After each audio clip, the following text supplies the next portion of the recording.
샬롬. 오늘도 하나님께서 우리 삶 가운데 함께 하십니다. 함께 하시는 하나님의 평안을 누리시는 여러분의 삶 되기를 소망합니다.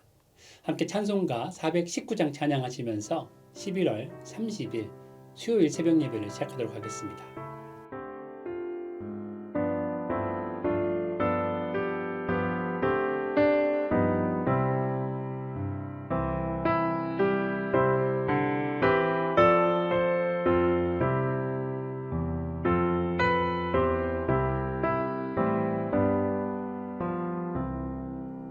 주 날개 밑 내가 편안히 쉬네.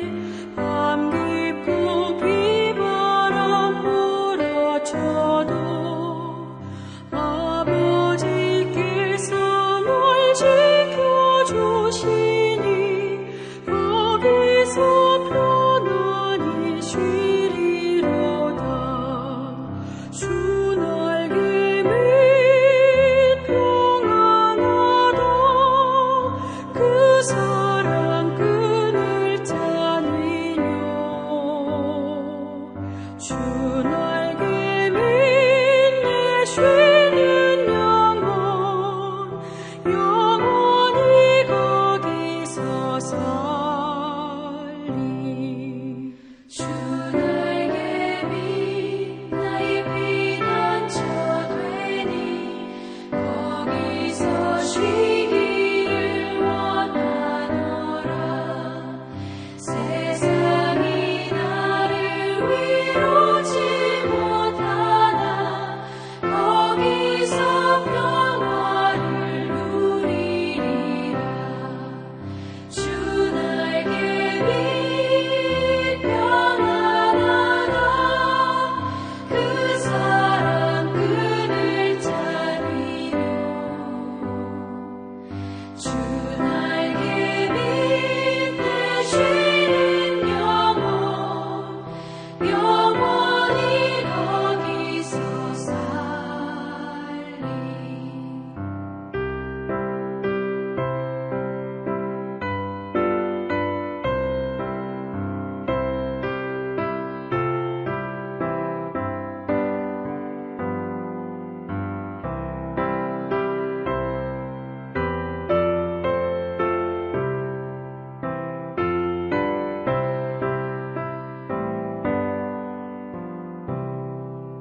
주 날개 밑 참된 기쁨이 있네.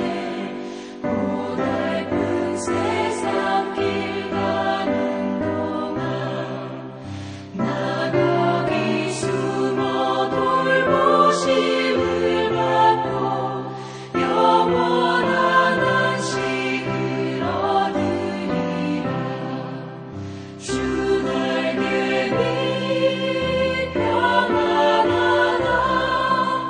그 사랑 끈을 짜리요.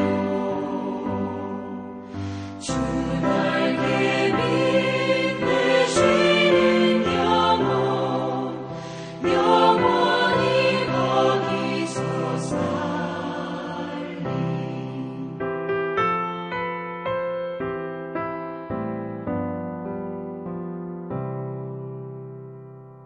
함께 기도하겠습니다.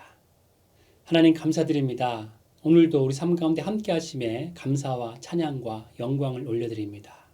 오늘도 우리 삶 가운데 함께하여 주셔서 하늘에 평안을 내려주시는 주님, 그 주님을 바라보며 기쁨과 감사한 가운데 살아갈 수 있도록 우리의 삶을 붙잡아 주시옵소서. 11월 한 달 동안 지키신 하나님의 은혜를 바라보며 감사를 올려드립니다. 정말 우리 삶 가운데 역사하시는 그 은혜를 바라보며 12월도 기쁨으로 감사함으로 살아갈 수 있도록 우리를 붙잡아 주시옵소서. 우리 삶 가운데 함께 하시고 우리를 붙잡아 주시는 주님을 찬양하며 주 예수 그리스도의 이름으로 간절히 기도드리옵나이다. 아멘. 함께 말씀 보도록 하겠습니다. 오늘의 말씀은 시편 36편 1절에서 12절까지 말씀입니다. 악인의 죄가 그의 마음속으로 이르기를 그의 눈에는 하나님을 두려워하는 빛이 없다 하니 그가 스스로 자랑하기를 자기의 죄악은 드러나지 아니하고 미워함을 받지도 아니하리라 하미로다. 그의 입에서 나오는 말은 죄악과 속임이라. 그는 지혜와 선행을 그쳤도다. 그는 그의 침상에서 죄악을 꾀하며 스스로 악한 길에 서고 악을 거절하지 아니하는도다. 여호와여, 주의 인자하심이 하늘에 있고 주의 진실하심이 공중에 사무쳤으며 주는 의를 하나님의 산들과 같고 주의 심판은 큰 바다와 같으니이다. 여호와여, 주는 사람과 짐승을 구하여 주시나이다. 여호와여, 주의 인자하심이 어찌 그리 보배로우신지요. 사람들이 주의 날개 그늘 아래에 피하나이다. 그들이 주의 집에 있는 살찐 곳으로 풍족할 것이라. 주께서 주의 복락의 강물을 마시게 하시리이다. 진실로 생명의 원천이 주께 있사오니 주의 비단에서 우리가 빛을 보리이다. 주를 아는 자들에게 주의 인자하심을 계속 베푸시며 마음이 정직한 자에게 주의 공의를 베푸소서. 교만한 자의 발이 내게 이르지 못하게 하시며 악인들의 손이 나를 쫓아내지 못하게 하소서. 악을 행하는 자들이 거기서 넘어졌으니 엎드려지고 다시 일어날 수 없으리이다. 아멘. 시편 36편은 공동체 탄원시로 분류합니다. 그리고 지혜문학적인 표현들이 많이 있어서 지혜시의 특징을 보이고 있습니다. 마음과 눈, 좋은 것과 그렇지 않은 것, 정의와 의, 생명과 빛과 같이 양극적인 표현을 하고 있고 악인에 대한 묘사도 나옵니다. 그래서 시편 36편은 지혜시나 찬송시 그리고 기도문으로도 분류하기도 하죠. 지혜에 대한 가르침과 찬양과 하나님의 구원을 간구하는 간청이 오늘 말씀 안에 함께 공존하기 때문입니다. 하나의 시편에 여러 가지 형식이 나오기는 하지만 이 모든 부분을 전체적으로 봤을 때는 시편 36편은 공동체 탄원시로 분류하는 것이 가장 바람직합니다. 제1연으로 고뇌와 탄식의 내용이 나오고 제2연으로 고백과 확신이 5절부터 9절에 나옵니다. 그리고 마지막 제3연으로 청원의 내용이 10절부터 마지막 절에 이어지기 때문이죠. 다윗은 이 시편 36편의 노래를 통해서 악인들의 모습과 하나님의 인자하신 모습을 비교합니다. 악인들의 모습을 보고 그들의 모습과 절대로 비교할 수 없는 크신 하나님의 모습을 비교하면서 다윗은 하나님을 붙들고 의뢰하는 것이야말로 최고의 지혜임을 노래하고 있습니다. 왜 그렇습니까? 크신 하나님에 대한 확신과 고백이 모든 문제를 압도하기 때문입니다. 모든 문제보다도 크시고 모든 문제의 해결자 되신 하나님을 바라볼 때 정말 문제는 눈에 보이지 않는 먼지와 같아 보이게 됩니다. 오늘 다윗의 이 고백을 통해서 여러분의 삶에도 크신 하나님을 바라봄으로 모든 문제를 뛰어넘는 역사가 나타나기를 소망합니다. 오늘 말씀을 보면 다윗은 악인의 행동을 보면서 탄식하고 있습니다. 한 나라의 존경을 받는 위대한 왕이었지만 왕이었던 다윗의 삶 속에서도 여전히 악인은 존재했습니다.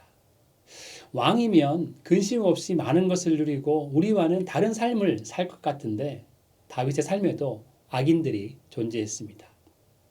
때로는 여러 가지 상황이 우리를 힘들게 하고 때로는 사탄의 공격이 우리를 넘어뜨리려 하지만 그 중에서도 우리를 가장 힘들게 하는 것은 사람일 때가 많습니다.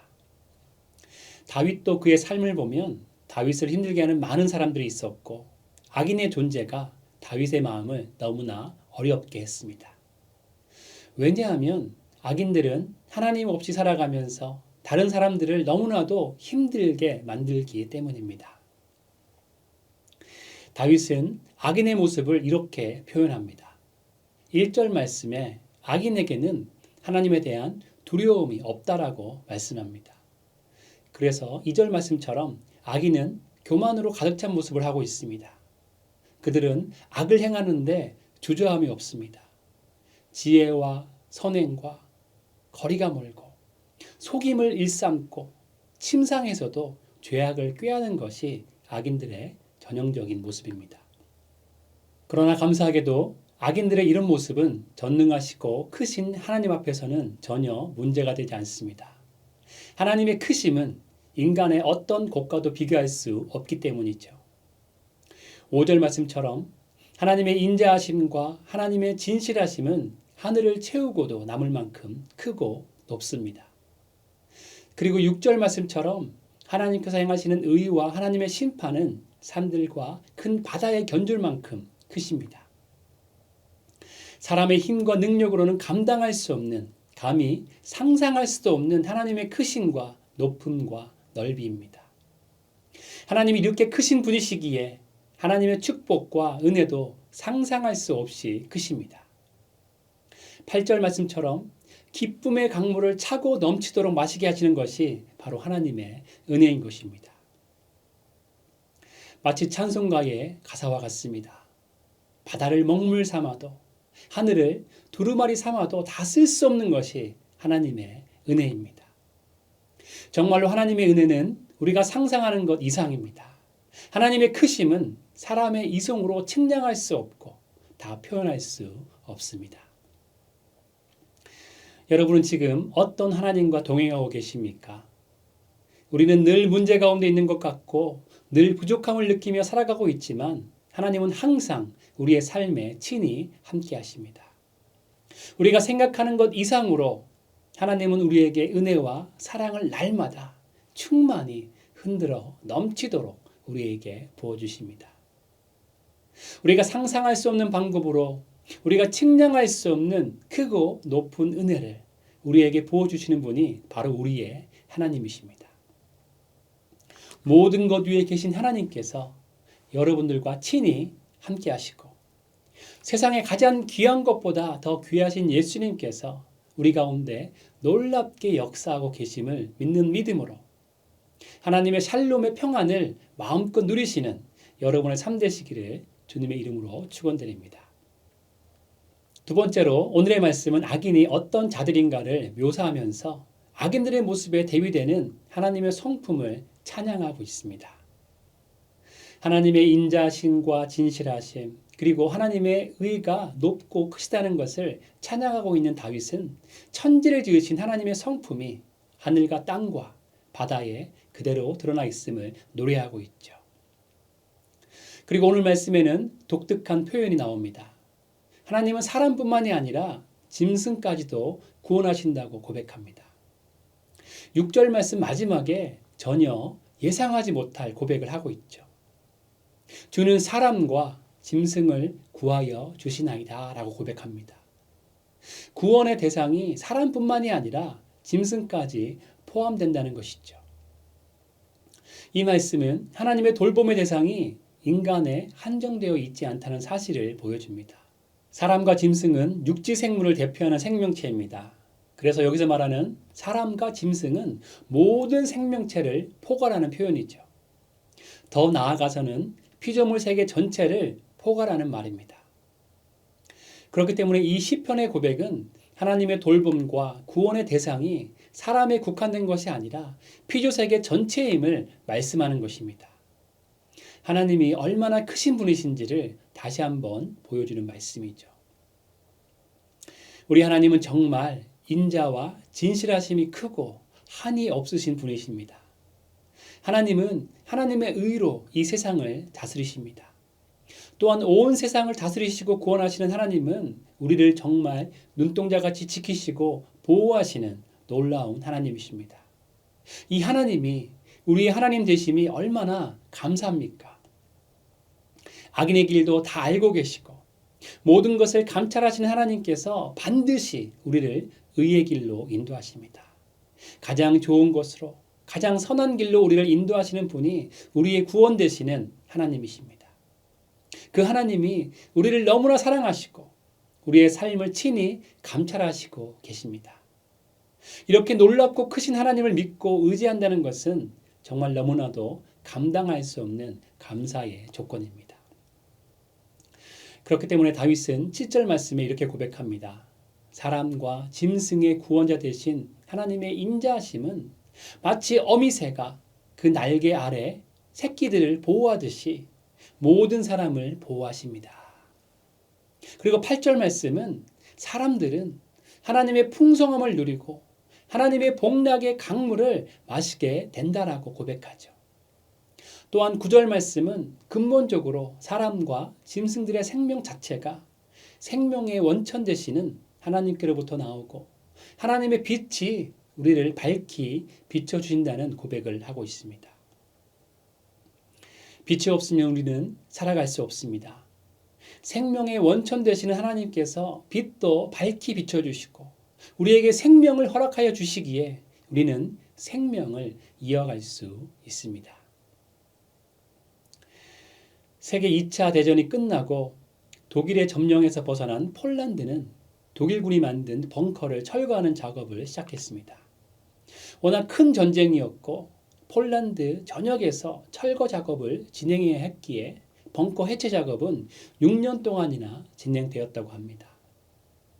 그런데 이제 마지막 지역에서 벙커를 철거하던 때에 벙커 안에 갇혀있던 독일군 2명이 발견되었습니다. 벙커에 숨어 있다가 입구가 무너지는 바람에 벙커에 갇히게 된 병사들이었는데 그곳에 4년이나 갇혀 있었습니다. 다행히 환기구는 망가지지 않아서 공기가 잘 통했고 벙커 안에 식량도 충분히 있었다고 합니다. 그런데 단 한 가지 문제는 그곳에 빛이 들어가지 않았습니다. 독일군 병사의 증언을 들어보니까 벙커에 6명이 갇히게 되었는데 몇 달이 지나자 어둠 속에서 지친 2명은 스스로 목숨을 끊었다고 합니다. 그리고 나머지 2명은 이유 없이 죽어갔습니다. 그나마 남은 2명의 병사들은 4년 동안 살아는 있었지만 정신적으로 아주 피폐한 상태였고 한 명의 병사는 구출되는 날 갑자기 빛을 본 까닭에 심장마비를 일으켜 죽고 말았습니다. 결국 한 명만 병원으로 이송되어 살아났습니다. 사람은 빛이 없으면 육신도 영혼도 죽게 됩니다. 우리는 항상 빛을 보고 살았기 때문에 느낄 수 없지만 빛이 공급되지 않으면 우리는 살아갈 수가 없습니다. 특별히 예수님은 빛으로 세상에 오셨습니다. 우리의 삶에 생명의 빛을 비추기 위해서 이 땅에 오셨습니다. 우리는 세상에 빛으로 오신 주님을 만나야 진정한 생명을 얻게 됩니다. 예수님 안에 살 때 진정한 평안과 안식을 누릴 수 있게 되는 것이죠. 우리는 세상 속에서 여러 가지 문제 가운데 살아갑니다. 그 문제들은 늘 우리의 마음을 힘들게 하죠. 다윗도 예외는 아니었고 오늘 시편 말씀에서 다윗은 악인들 때문에 너무나 괴로워하고 있습니다. 그러나 다윗은 악인들의 모습만 묵상하지 않습니다. 다윗의 시선은 하나님께 있습니다. 다윗은 하나님이 절대적인 분이시고 사람들은 하나님을 떠날 수 없으며 하나님을 떠난다는 것은 곧 죽음을 의미함을 선포하고 있습니다. 마찬가지로 악인들도 하나님의 영역에서 벗어날 수 없습니다. 그렇기 때문에 다윗은 하나님께서 모든 것을 감찰하시고 계심을 선포하고 있는 것입니다. 오늘 우리는 무엇 때문에 고민하고 있습니까? 우리를 힘들게 하는 것은 무엇입니까? 그 문제가 무엇이든지 간에 그 모든 것은 크신 하나님 안에 있습니다. 하나님은 그 모든 것을 다 아시고 우리에게 감당할 만한 시험만 허락하십니다. 그 시험을 통해 우리가 더욱 크신 하나님을 바라보고 하나님의 빛 가운데 거하며 하나님께서 주시는 생명과 평안을 누리길 원하시기 때문에 시험을 허락하시는 것이죠. 결국엔 시험을 통해서 우리는 더욱 하나님 안에 훈련되어지고 신앙인으로서 성숙을 향해 나아가게 되는 것입니다. 사랑하는 AS 성도님 모두는 전능하신 하나님과 동행하시며 하나님의 생명의 빛 가운데 거하심으로 하나님의 은혜를 날마다 풍성히 누리시는 귀한 삶 되시기를 주님의 이름으로 축원드립니다. 다윗은 마지막으로 우리에게 어떤 삶을 선택할지를 묻고 있습니다. 악인들의 모습과 하나님의 성품을 비교해 보면 사람이 어떤 쪽을 선택하며 살아야 하는지는 너무나도 명확합니다. 하나님 없는 삶은 무의미한 삶이 될 수밖에 없습니다. 그래서 다윗은 하나님을 따르는 의인들을 주님께 올려드리며 하나님의 백성들을 위한 기도를 하고 있습니다. 10절 말씀에 다윗은 하나님의 인자하심과 공의가 계속 그 백성에게 베풀어지기를 기도하고 있죠. 하나님의 보살핌과 하나님의 의로운 통치가 끊어진다는 것은 곧 악인들과 같은 삶을 살아갈 수밖에 없기 때문입니다. 이어서 다윗은 11절에 교만한 자의 발과 악인들의 손이 가까이 오지 못하도록 믿음의 공동체를 위해서 간구합니다. 그리고 악인들은 모두 하나님 앞에서 엎드러져서 다시 일어날 수 없다는 것을 12절에서 믿음으로 선언하고 있습니다. 이 말씀을 통해서 우리가 깨닫게 되는 것은 사람은 마땅히 하나님을 가까이 하며 하나님의 길에서 떠나지 않는 삶을 선택해야 한다는 것입니다. 그리고 언제나 크신 하나님의 인자하심과 하나님의 빛을 의지하며 살아야 합니다. 여호수아 24장을 보면 여호수아는 가나안 땅을 정복한 후에 이제 마지막 때가 되었을 때 이스라엘의 모든 지파를 세겜에 모아놓고 이스라엘 백성들에게 결단을 촉구하고 있습니다.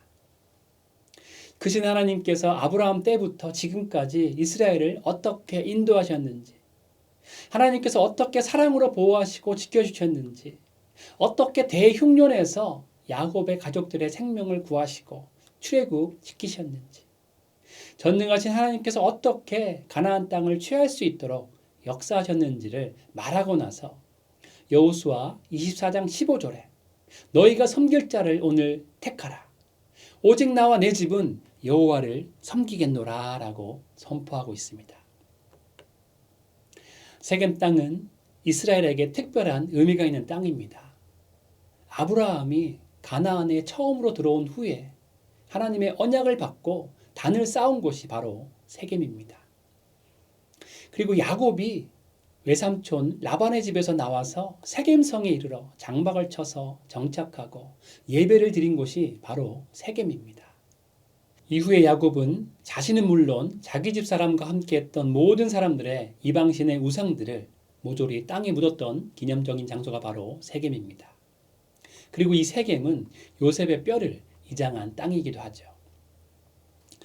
이렇게 하나님의 인도하심과 보호하심의 역사를 담고 있는 세겜 땅에서 이스라엘 모든 지파를 세워놓고 이스라엘의 역사 가운데 함께 하셨던 하나님을 기억하도록 생생한 시청과 교육을 하고 있는 것입니다.